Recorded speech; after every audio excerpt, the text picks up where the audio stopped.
আসসালামু আলাইকুম বন্ধুরা। আপনাদের মনে আছে কিছুদিন আগে আমি একটি ভিডিওতে দেখিয়েছিলাম আমাদের এই জমিতে ধান লাগানো, সার দেওয়া এবং সেচ দেওয়া দৃশ্যগুলো। আমাদের সেই ঘাম ঝরানো কষ্টের ফল আজ আপনারা আমার পেছনে দেখতে পাচ্ছেন। মাশাআল্লাহ, পুরো মাঠ আজ সোনালি হয়ে পেকে গেছে। আর আজই সেই বিশেষ দিন, আমরা আজ ধান কাটা শুরু করছি।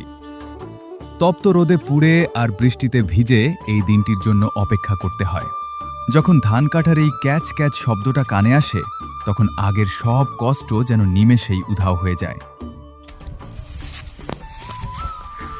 এই ধান কাটা শেষ হইলে পারা তারপরে আমরা মাথায় করে বাসায় নিয়ে তারপরে মারাই করব। মারাই করার পরে তারপরে এই ধান রোদ করে দিয়ে তারপরে মনে করেন যে শুকোবো, তারপরে এই ধান থেকে চাইল।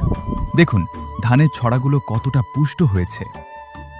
এখন চারদিকে অনেক আধুনিক মেশিন আসলেও আমাদের গ্রামের ঐতিহ্য অনুযায়ী আমরা আজও মাথায় করে ধান বয়ে বাড়িতে নিয়ে যাই।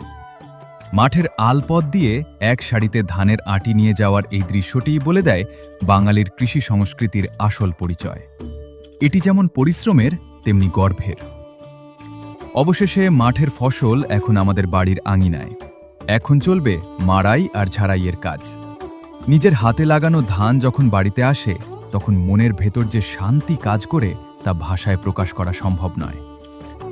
কৃষক বাঁচলে বাঁচবে দেশ, কথাটি আসলে কত বড় সত্যত্ব তা এই ফসল ঘরে তোলার সময় উপলব্ধি করা যায়। আমার এই ধান চাষের পুরো যাত্রাটি আপনাদের কেমন লাগলো অবশ্যই কমেন্টে জানাবেন। ভিডিওটি ভালো লাগলে শেয়ার করবেন। সবাই ভালো থাকুন, সুস্থ থাকুন। আল্লাহ হাফেজ।